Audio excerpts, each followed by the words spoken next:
apa kabar teman-teman? Kembali lagi dengan Hendro dari channel Kelas Coding. Pada video kita kali ini, kita masih akan melanjutkan tutorial kita terkait Spring MVC, yaitu membangun website dengan Spring MVC, lebih tepatnya. Ya, di video-video kita sebelumnya, kita sudah berhasil membuat aplikasi ya kurang lebih seperti ini ya, menampilkan data dari backend, walaupun datanya masih statik ya, belum terhubung dengan database.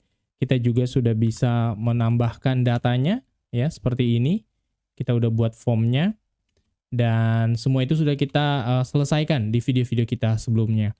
Nah, bagi teman-teman yang mungkin baru kali ini menyaksikan video ini dan langsung ke video kita saat ini, saya sarankan teman-teman untuk menyaksikan video-video sebelumnya ya. Baru silahkan dilanjutkan ke video yang ini. Oke? Silakan diakses playlistnya supaya bisa diikuti dari video yang pertama. Oke, nah pada video kita kali ini kita akan lanjutkan terkait bagaimana kalau misalnya kita menambahkan fitur untuk hapus dan mungkin edit kali ya. Ya, dua fitur itu yang akan kita selesaikan di video kita kali ini. Dan sekali lagi, ini belum terhubung dengan database ya. Jadi masih memanipulasi data yang ada di temporary variable. Oke, langsung saja kita saksikan video kita berikut ini. Ya, jangan lupa untuk subscribe dan klik pada lonceng supaya selalu mendapatkan update informasi dari Kelas Coding. Baik, teman-teman, di video kita sebelumnya kita sudah bisa menampilkan data seperti ini dan juga sudah bisa menambahkan form ya. Misalnya kita arahkan ke sini. Ini adalah form untuk menginputkan data produk yang baru. Oke? Nah, kalau kita perhatikan di daftar listnya ini ya, data yang ada di dalam variabel statiknya itu, walaupun kemarin kalau teman-teman buka ya di product service ini, kita udah menambahkan untuk ID-nya, perhatikan di sini kita menggunakan sistem current time list. Ya, kita berharap waktu itu kan nilainya itu bisa berbeda untuk setiap produk yang kita tambahkan di sini ya. Tapi kalau kita lihat teman-teman di sini ya ID-nya itu kelihatannya sama aja ya. Ya mungkin ini karena datanya masih sangat sedikit gitu ya. Jadi saat kita load ya kurang lebih semua data ini ditampilkan dalam waktu bersamaan ya, dalam millisecond yang sama, sehingga ya ID yang digenerate di sini ya pasti sama karena digenerate pada millisecond yang sama ya, karena datanya mungkin masih terlalu sedikit. Oke, nah yang pertama kita akan fixing ini dulu ya. Jadi bagaimana supaya kita bisa mendapatkan ID yang unik. Oke, nah ini sebenarnya nggak akan bermasalah kalau misalnya kita udah mengakses data dari tabel di database gitu ya. ID-nya harusnya misalnya auto increment gitu, jadi nggak ada masalah. Oke, tapi karena kita masih menggunakan data yang statik di sini ya, mau nggak mau ini saya fixing dulu ya, supaya nanti saat kita mau edit itu dapatkan ID yang unik ya. Kita bisa edit data produk yang sesuai berdasarkan ID-nya, atau nanti juga saat kita mau hapus kita bisa hapus berdasarkan ID yang sesuai. Jadi mau nggak mau harus unik atau berbeda untuk masing-masing data produknya. Oke. Baik, nah untuk kebutuhan itu mungkin saya akan tambahkan satu saya tambahkan satu folder di sini atau package. Saya beri nama aja misalnya utils mungkin. Nah, kemudian kita beri nama filenya misalnya random number.java. Ya, tujuan dari kelas ini adalah kita prepare sebuah function di dalam kelas ini yang nantinya kalau kita panggil dia bisa menggenerate angka random lah gitu ya. Oke, jadi di sini saya buat aja satu function public static return-nya long, kemudian saya beri nama get random gitu. Seperti ini, dan ya mungkin randomnya itu dari range tertentu, misalnya dari long min sampai long max, misalnya saya pingin random misalnya dari 1000 sampai 9999, berarti dia akan acak ya range-nya seperti itu ya, min dan max. Oke, dan di sini langsung aja misalnya saya buat number min, kemudian di sini saya pakai math random. Nah, math random dikali max dikurang min. Oke. Nah, di sini harusnya saya akan mendapatkan angka random ya, mulai dari min sampai max. Oke, dan saya coba return numbernya. That's it. Ini cuman function sederhana ya, cuman mendapatkan angka random aja dari range min sampai max. Oke. Nah, karena ini kita udah prepare ya, function ini tinggal kita panggil nih dari product service-nya. Jadi saya bisa close saja, kemudian dari apa namanya product service di sini saya bisa hapus yang ini, saya ganti. Saya ganti dengan misalnya random, tadi random number titik get random. Nah, minnya misalnya anggap aja kita mulai dari 1000 sampai 9999. Oke. Nah, ini saya copy. Saya ganti ke bawah. Oke. Ya, ini cuman untuk sekali lagi make sure bahwa datanya itu ke random. Ya, ID-nya itu benar-benar di random. That's it. Oke, kita coba reload. Oke, udah ke reload dan saya coba lihat hasilnya. Saya coba refresh. Dan teman-teman perhatikan di sini ID-nya jadi 4 digit ya, karena tadi dari 1000 sampai 9099 gitu ya. Jadi 999 ya, sorry. Sehingga cuman ada 4 digit. Dan kalau teman-teman perhatikan di sini, apa namanya, random ya. Jadi nggak mungkin ada ID yang sama gitu ya. Oke. Nah, sekarang kita baru masuk ke bagian utamanya, yaitu bagaimana kita menambahkan, wah sampai belepotan, menambahkan fitur untuk apa, edit, hapus gitu ya. Oke, kita lihat dulu di service. Oh ya, ini juga kita sesuaikan, sorry, yang ini tadi kan current time list, kita ganti. Oke, kemudian kita siapkan function untuk mungkin bisa mulai dari yang paling sederhana itu adalah hapus ya. Adalah hapus. Jadi bagaimana kita hapus berdasarkan ID gitu ya. Hapus berdasarkan ID. Oke, kita lihat dulu ke mana ya? Ke bagian indeksnya dulu ya. Apa namanya? Templates index. Oke. Nah, di sini saya mau menambahkan tombol gitu ya. Jadi satu kolom baru di sini mungkin. Kalau teman-teman perhatikan kita tambahkan di bagian kanan ini ya. Tombol untuk edit dan hapus. Oke. Jadi di sini saya tambahkan satu kolom baru. Misalnya saya beri nama actions gitu. Kemudian di sini ada TD dan di sini mungkin kita tambahkan 2 button gitu ya.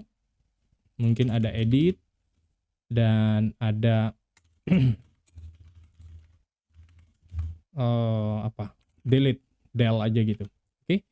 Untuk yang edit kita kasih btn mungkin button warning atau jangan sukses aja. Iya. Kemudian yang hapus itu kita kasih class button danger warna merah nantinya hasilnya. Oke. Saya coba dulu lihat hasilnya seperti apa. Ini kalau saya refresh. Oke, sekarang udah ada 2 button ini ya. Nah, jadi nantinya saat kita klik misalnya edit atau delete misalnya di sini harusnya yang kita delete itu adalah row yang ini ya. Artinya menghapus produk berdasarkan ID tertentu. Misalnya ini ID-nya. Oke. ID-nya di sini. Jadi kita akan manggil sebuah controller nantinya di mana controller itu akan menerima ID ya, ID yang kita passing saat kita pencet tombol ini. Ya, baik edit maupun delete gitu ya. Nah, berarti di sini kita harus prepare nih ya, di controllernya adalah function untuk apa ya? Function untuk delete mungkin ya. Kita mulai dengan yang delete terlebih dahulu. Baik, di sini saya buat aja public mungkin string delete. Oke. Kemudian berdasarkan ID-nya ya. Jadi nanti di sini berarti kita kasih get mapping. Oke. Dia dihapus, kita kasih URL delete slash ada ID-nya. Jadi nanti saat kita akan hapus itu URL-nya itu berarti slash delete slash ID-nya berapa gitu ya. slash ID-nya berapa. Nah, ID-nya ini kita tangkap di parameternya di sini menggunakan path variable ya. Seperti biasa di Spring Boot. Oke, kemudian di sini kita tangkap sebagai tipe data long. Oke, nah harusnya sekarang saya dapat tuh data ID-nya ya, kita ambil dari sini terus tinggal saya hapus. Nah, nanti di sini kita panggil service untuk hapus gitu ya, tapi kita belum buat, jadi kita kasih komen aja seperti itu. Dan kalau dia udah berhasil, nanti kita redirect lagi ke depan ya. Return redirect seperti ini. Oke, sama seperti yang save kemarin ya. Jadi setelah disimpan kan dia di redirect ke sini, ke listnya ini ya, supaya menampilkan listnya lagi. Nah, sama kayak delete, setelah dihapus row-nya, ya tampilkan lagi listnya gitu ya. Dia akan get lagi datanya. Kalau udah datanya udah terhapus, misalnya yang tadinya 5 dan udah dihapus 1, berarti listnya tinggal 4, kayak gitu. Oke? Nah, ini nanti kita akan implement service-nya, ya. Kita akan call service-nya di sini. Kita belum create service di product service ya, function untuk hapus di product service. Nah, kita beresin dulu yang path-nya ini. Oke? Nah, jadi kita akan manggil function ini. Oke, kita akan manggil function atau controller ini dari tombol delete ini. Oke. Bagaimana caranya? Berarti saya tambahkan link ya, link untuk delete di sini. Misalnya ya seperti biasa thref. Ya, thref di sini. Kemudian sintaksnya itu menggunakan akeong gitu ya, add. Karena nanti kita akan ada concat dengan produk ID-nya, maka saya tambahkan kutip 1 di sini. Nah, di sini adalah delete gitu ya. Kemudian slash. Nah, kita tambahkan dengan product ID. Nah, ini tinggal kita tulis aja product ID di sini. Oke, yang ini ya, sama persis. Teman-teman lihat. Dan ini adalah path awalnya tadi ya, path delete itu karena kita tambahkan delete di sini dan ID-nya ya, itu kita dapatkan dari product ID. Oke, kita coba dulu, ini saya save dan kita lihat dulu seperti apa hasilnya. Baik, saya arahkan kursor saya ke tombol delete ini. Nah, teman-teman bisa lihat di pojok kiri bawah yang ini tadi ya, yang di pojok kiri browser saya. Kalau saya arahkan delete di sini, teman-teman lihat di situ localhost, URL yang akan dia panggil itu localhost 8080/delete, kemudian ada ID-nya 5958. Di tombol yang kedua ID-nya 4929. Ketiga ID-nya itu 2378. Artinya sesuai dengan ID yang ini, ya. Nah, di sini artinya kita udah berhasil mendefinisikan roots-nya atau path-nya ya. Nah, nanti tinggal ditangkap ya di sini, sorry. Dia tangkap di sini path ID ini, kemudian kita lempar ke product service untuk beneran dihapus, gitu ya. Nah, berarti di product service tinggal kita buatkan function untuk untuk hapus gitu ya, function untuk beneran hapus dari static variable ini. Oke, di sini kita buat aja misalnya kita bisa kasih return sesuatu atau void aja juga nggak masalah ya. Misalnya delete by ID, dia menerima ID di sini. Oke. Nah, teman-teman bisa bayangkan bagaimana sih menghapus data produk tertentu di dalam sebuah list of product berdasarkan ID tertentu. Ya, sebenarnya kita bisa loops aja ya, looping aja dari awal sampai akhir ya produk ini, list of product ini. Kalau ketemu ID-nya sama, ya remove, dihapus dari list tersebut. Oke, bisa pakai perulangan biasa ya, for each misalnya, atau for biasa juga boleh. Nah, tapi pada contoh kali ini saya akan menggunakan stream atau lambda expression ya. Nah, ini mungkin kalau teman-teman yang belum terbiasa dengan lambda atau stream, teman-teman silahkan cari referensinya ya. Banyak sekali tutorial di sana, teman-teman cari aja Java stream atau Java lambda expression gitu. Pasti teman-teman akan ketemu tutorial yang banyak gitu ya di internet.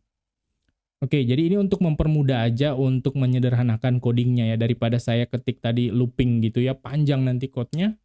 Jadi saya langsung panggil aja products itu adalah listnya. Kemudian ada function remove if. Nah kemudian di sini ada predikatnya ya, tinggal kita kasih seperti ini. Nah, kita cari ID-nya yang sama dengan ID. That's it. Nah, ini fungsi untuk menghapus ya sebuah produk yang ada di dalam list of product ini yang ID-nya sama dengan ID yang kita kirimkan di sini. Oke, that's it. Itu fungsi untuk hapus. Sekali lagi ini kita langsung akses static variable ya, bukan ke database. Kalau ke database tentunya nanti ini berbeda ya, bukan seperti ini. Baik, nah sekarang kalau sudah berarti di controllernya tinggal kita panggil ya. Nah ini saya ganti aja. Saya panggil aja product service, kemudian delete by ID. Kita kirimkan ID-nya. Ya, that's it. Kurang lebih seperti itu. Langsung aja saya simpan dan kita coba di front end-nya. Apakah berhasil atau tidak. Saya coba refresh. Oke. Dan ya kita coba aja data yang ini. Saya coba delete. Nah, teman-teman perhatikan datanya juga hilang. Kalau saya refresh ya datanya hilang. Ya ingat ini cuma temporary. Kalau servernya saya restart ya balik lagi datanya ya. Kalau Spring Boot-nya saya stop dan start lagi ya kembali lagi datanya. Ya, ini juga kalau saya delete ya hilang. Oke. Seperti itu. Oke, kita udah berhasil nih untuk mengimplement fungsi untuk delete. Nah, sekarang bagaimana fungsi untuk edit? Nah, untuk edit ini sebenarnya ada 2 tahap nantinya ya. Jadi waktu kita klik tombol edit, sebenarnya dia akan mencari produk ini ya. Kemudian dia tampilkan di dalam form edit ya kan, di dalam form edit yang tampilannya kurang lebih sama nanti dengan form add gini ya. Kurang lebih tampilannya akan sama seperti ini gitu. Kemudian nanti kita lakukan perubahan baru kita pencet tombol save gitu, baru beneran dia update ke dalam ke dalam variabel statiknya tadi. Oke? Nah, jadi ada 2 step ya. Kita edit itu kita cari dulu tampilkan dalam form editnya, kita ubah terus kita klik tombol save atau update gitu. Baik. Nah, tentunya untuk sintaks atau URL di tombolnya ya kurang lebih sama saja ya, kurang lebih sama saja dengan tombol delete di sini ya. Jadi kita bisa langsung copy aja yang ini, teman-teman. Saya tempatkan ini di sini, tapi ini mungkin bukan delete tapi edit gitu ya. Kita buatkan nanti fungsi edit di sini. Nah, fungsi editnya ya kurang lebih sama, jadi saya copy aja di sini, kemudian saya ganti di sini namanya edit. Path-nya juga saya ganti jadi edit. Oke, nanti dia butuh ini, path variable juga sama, terus kita butuh model ya. Ya, sama kayak saat kita add di situ saya butuh model. Karena modelnya ini nanti saya akan passing ke depan gitu ya. Saya akan passing ke depan supaya tampil di dalam form editnya. Oke. Nah, seperti itu. Nah, ini delete-nya saya hapus dulu. Terus dia itu harusnya masuk ke edit. Nanti kita akan buat di sini di dalam template, yaitu halaman edit HTML. Oke, untuk sementara seperti ini aja dulu, get mapping edit, ya, /edit, /id. Kemudian nanti dia akan cari, ya, berdasarkan ID, dia return halaman editnya. Ini nanti saya harus panggil service, call service, find by ID gitu ya. Kemudian kita return halaman editnya. Oke. Nah, sekarang di index kita cek dulu ini udah ada nggak. Saya coba refresh dan kita perhatikan URL-nya apakah udah valid. Ya, itu teman-teman bisa lihat di pojok kiri bawah ada edit 5825, edit 3299, edit 5987 dan seterusnya. Artinya URL-nya atau path-nya udah unik gitu ya, udah benar. Nah, sekarang tinggal kita lanjutkan di bagian controller dan di bagian service-nya. Nah, sebelumnya kita buat dulu di service ya. Nah, di service juga kita akan tambahkan di sini find by ID tadi ya. Jadi di sini saya return product ya. Option product. Kemudian find by ID. Kita kirimkan ID-nya gitu ya. Long ID di sini. Ya, jangan lupa di diimport ya optionnya. Nah, di sini tinggal kita return. Nah, sama saya akan menggunakan stream di sini, Java stream. Oke, kemudian saya filter aja. Ya. Saya filter predikatnya, saya cari produk ya yang ID-nya sama dengan ID. Kemudian saya panggil find first. Jadi saya akan dapatkan satu data saja. Ya, karena ID-nya itu pasti unik ya, pasti kita cuma dapatkan satu data saja di sini. Oke? Optional, sorry ini. Yang ini. Oke. That's it. Oke, jadi ini optional product find by ID. Kemudian kita pakai Java Stream di sini untuk mencari produk ya berdasarkan ID-nya ya ke dalam variabel static ini. Oke, sekali lagi di sini saya menggunakan Java Stream. Oke. Nah, selanjutnya saya udah punya function-nya. Berarti di controllernya ya tinggal kita panggil tuh ya. Tinggal kita panggil, ini kurang lebih mirip kayak yang ini ya. Nah, yang add ini saya copy aja, saya taruh di sini. Nah, tapi bukan new product ya, karena produknya ini kita mau edit kan, artinya produknya udah ada existing, bukan new. New product itu kemarin kan formnya itu kosong nantinya ya, karena kita baru mau menambahkan produk baru. Nah, kalau edit artinya produknya udah ada gitu. Berarti saya panggil function yang tadi, find by ID, kemudian kita kirimkan ID yang ada di sini, di path-nya ini ya. Kita kirimkan di sini. Nah, ini kan dia akan cari tuh. Ya, dia akan panggil yang ini, dia cari ke dalam variabel statiknya, dia return ya. Produknya ketemu yang akan diedit. Oke, ketemu kemudian dia taruh ke dalam atribut konteks yang namanya produk, terus kita return ke halaman edit. Nah, di halaman edit ini tinggal ditampilkan lah produk tersebut dan siap diubah datanya atau value-nya diubah. Oke. Berarti saya perlu menambahkan halaman edit.html di sini. Oke, di sini saya copy aja yang add, ini pasti sama. Jadi saya paste di sini. Kemudian kita rename. Oke, saya ganti edit. That's it. Oke, kemudian ya kita ganti mungkin misalnya mana ya? Ya, ini kita kemarin titelnya adalah add new, saya ganti edit product gitu ya. Kemudian apa namanya? Nah, nanti saat dia dipencet tombolnya ya actionnya itu bukan save. Ya, save itu kan udah kita pakai untuk add new ya, artinya insert data baru. Nah, kalau nanti kita akan siapkan itu namanya update ya. Controller yang akan dia panggil itu update. Kita belum buat di sini, di controllernya nanti akan kita buat setelah ini. Oke, yang dia panggil adalah update. Oke, dan ya harusnya ini sama aja, nggak ada yang berubah. Ya, mungkin tombolnya kita ganti save gitu ya. Kemudian ya, kita butuh ID-nya ya. ID dari produk ini saya butuhkan, tapi hidden. Supaya nggak kelihatan. Jadi ID-nya itu pun saya harus kirimkan ya. Saya kirimkan untuk di update. Ya biasanya kan kalau kita mau update ke dalam database itu kan teman-teman bayangkan yang akan diupdate itu kan kita harus tahu ya, yang mana yang akan diupdate ya berdasarkan ID tertentu biasanya seperti itu kan ya. Nah, di sini jadi saya tambahkan ID-nya th fields bukan price tapi adalah apa namanya ID gitu ya. Nah, ID-nya akan saya tambahkan. Terus begitu saya save, nanti dia akan panggil tombol update ini. Kita belum buat ya teman-teman, ini kita belum buat. Nah, sekarang tinggal kita buat di sini untuk update. Ya, relatif sama kayak save sebenarnya. Jadi ini bisa kita copy aja. Saya tempatkan di bawah sini. Kemudian saya beri nama update. Ini juga saya beri nama update. Oke, seperti ini. Nah, produk service yang akan dia panggil ya kita belum buat di sini update. Jadi sementara ini saya hapus call service update ya, kita belum buat.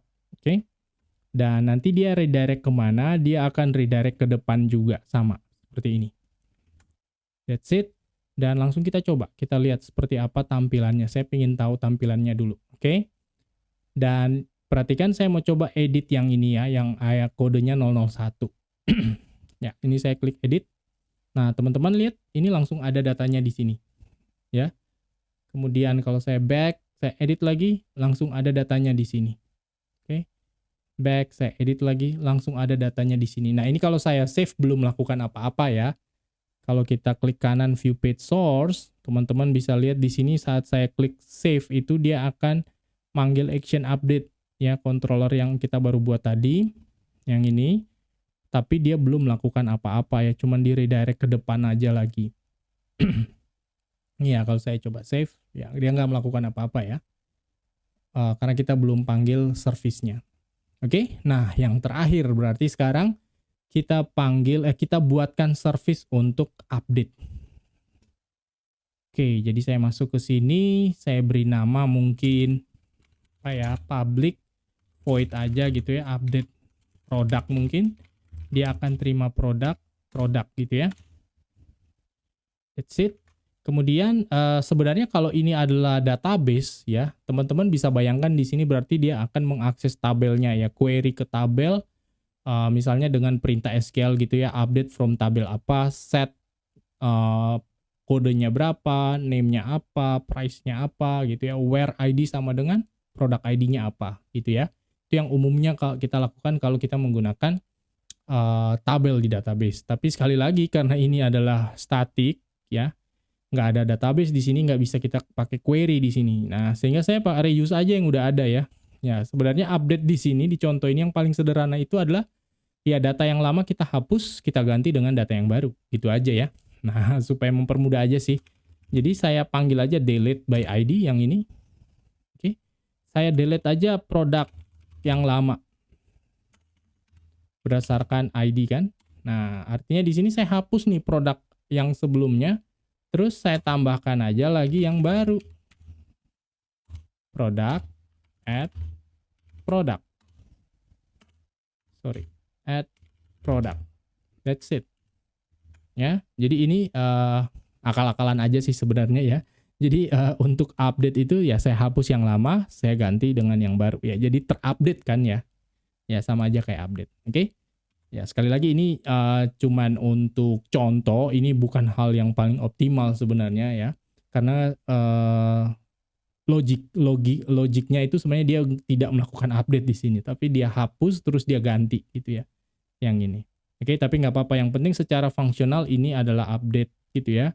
Karena nanti saat kita masuk ke database ya tentunya ini semua akan kita ganti nantinya ya, dan kita akan menggunakan fungsi-fungsi yang terkait dengan database, misalnya menggunakan JDBC atau menggunakan JPA. Oke. Nah, kalau ini sudah, sekarang yang terakhir adalah kita panggil gitu ya. Kita panggil dari controllernya fungsi update-nya di sini. Ya, langsung aja saya panggil product service, kemudian